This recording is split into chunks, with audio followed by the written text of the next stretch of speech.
So today we're going to do some holiday cocktails. This is a very boozy eggnog, and it's a family recipe. It comes from the Baltimore Sun. I think it was circa 1914. My mother actually has the original clipping from the newspaper.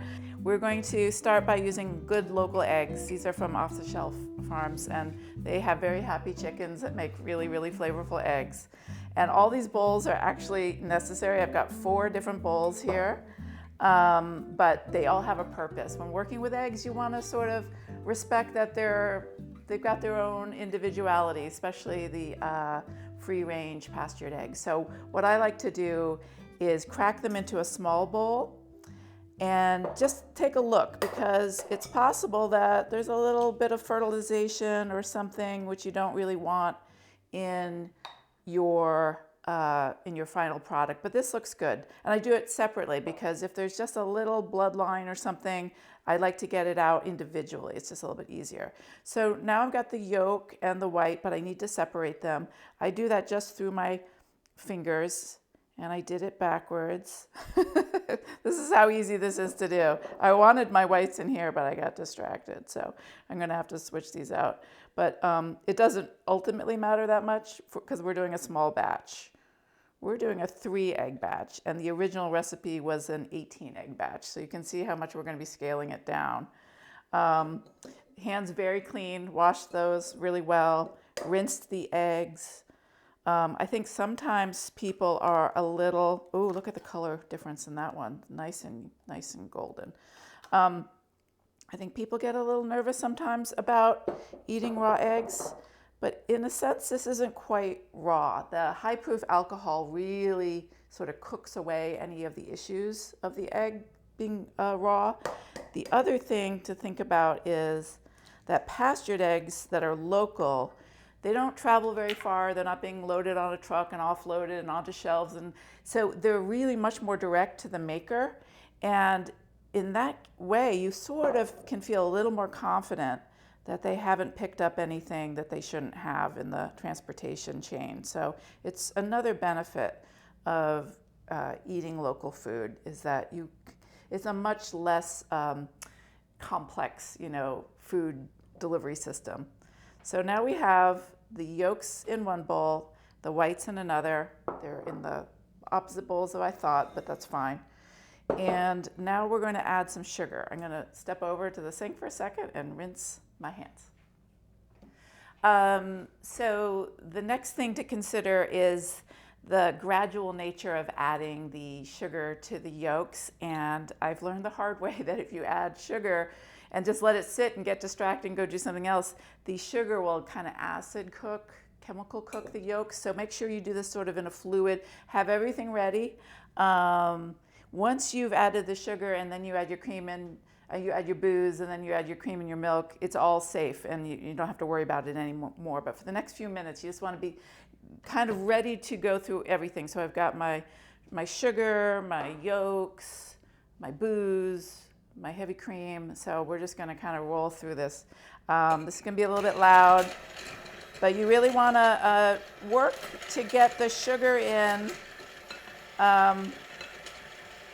gradually, so it melts into the yolks a little bit. But this is a recipe that goes in the fridge overnight, so the sugar will definitely mellow and dissolve into the whole thing over time. This is just a nice way of adding extra body also. So when you have a recipe that says cream, the butter, and sugar, you're trying to add a little bit of extra loft and body, and this is sort of what's happening with the yolks and the sugar. But it's really going to be the whites that we whip later that give this beverage cocktail its sort of creamy, almost moussey like texture.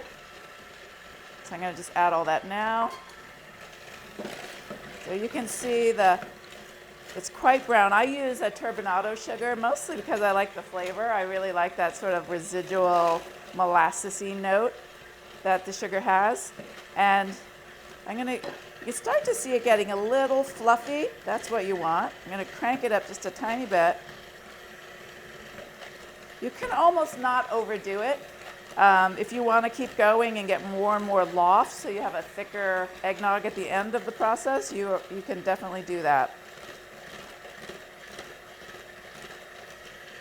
Okay, so the most critical step is going to be this next one with the alcohol. So what we want to do, I'm going to pour out my cream. I got ahead of myself. We're going to measure out 10 ounces of a mixture of our different liquors.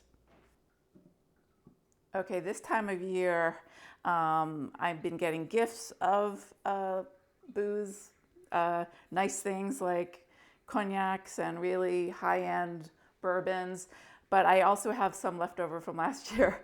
So this is the time of year where I sort of kill the end. I've got just a little bit of each there. This one's nice and full. But the bourbon is a favorite. Some people like rum in their eggnog. I actually like the brown liquors more.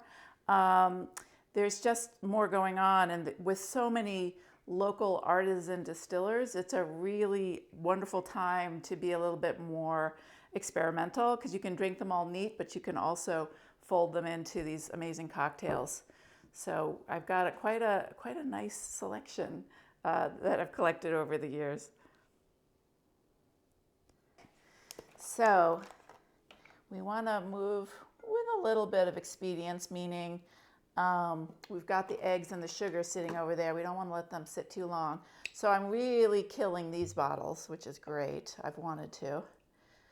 And I'm going to measure 10 ounces total of booze, which seems like a lot, but ultimately it really mellows. And again, the alcohol really helps preserve your eggnog. So you're going to be able to keep it in the fridge for weeks and weeks. It's not going to go bad.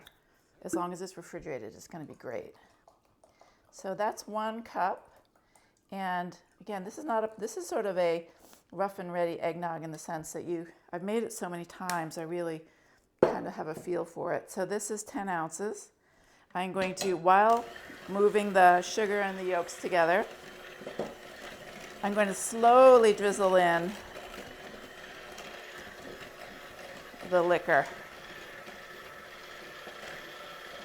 And like most things that you add slowly, you have to be very conscious in the beginning, and then you can sort of accelerate your pace a little bit later.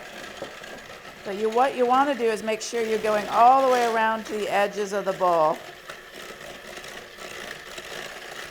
And you're getting this really rich color because we have these beautiful eggs that have the beautiful colored yolks. So you notice I just sort of gradually start it, and then you can feel comfortable that you haven't, been too aggressive, and just add it more quickly at the end. Okay. And now the best thing to do is to add your milk and your cream. So I've got 6 ounces here of heavy cream. We are blessed in the Berkshires with amazing dairy farms. So this is nice and rich pastured cream. And that just needs to stir in. And then I need to measure my milk. And this is from, I could eyeball it, but I think I feel a little bit better just knowing exactly what I'm putting in there. So now I'm looking for 10 ounces of milk. This milk is from a Jersey herd, and Jerseys make the richest milk and cream. They're just an amazing dairy animal. Okay, another stirring.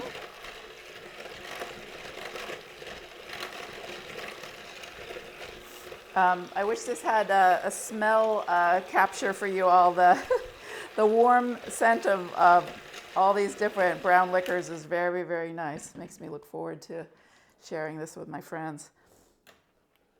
And I always, training in culinary school is to always use a rubber scraper for just about everything, because if you have just little pockets of egg yolk and sugar down there, they're going to add a kind of a grainy texture to the whole thing. So you want to get right down to the bottom, and you can feel with the rubber scraper will give you the feedback, and it'll go into your hand, and you can just sort of feel. I did have a little bit of stuck yolk down there, so I'm glad I did that. And now we're at moment where we're going to transition to the whites and then fold everything together and let it age overnight. Okay, so we cut away for a minute so I could wash the beater bars here, because the enemy of egg whites is any fat. It could be just a little bit of yolk left on it would be enough to depress the volume that we can get. And you want a very clean bowl so that the egg whites can sort of climb the sides without having anything too slippery to keep them down. So clean bowl. You can see my egg whites don't have any bit of yolk in it. I was pretty good about separating them.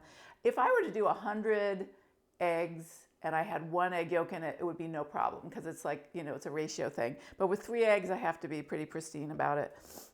So now we're gonna whip these to soft peak. So there's nothing added. There's no cream of tartar. There's no pinch of sugar to help them stabilize. And that's fine, because what we want to do is integrate them into the base. And so if you get it too hard and dry, you're going to spend so much time folding them in that you deflate all that air that you just got. So it's just soft peak, and I'll show you when we get there.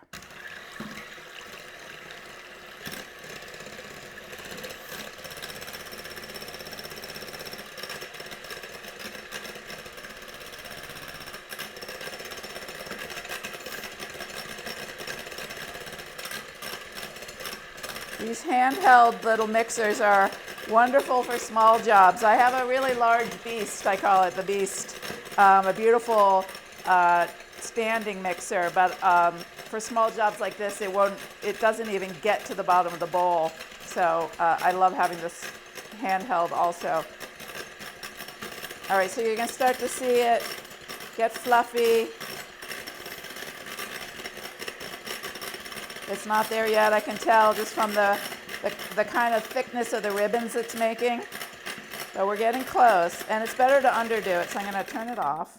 I'll show you what I mean. Okay, so not quite soft peak. Do you see how it falls right back down immediately? That's not soft peak yet, so we're gonna go.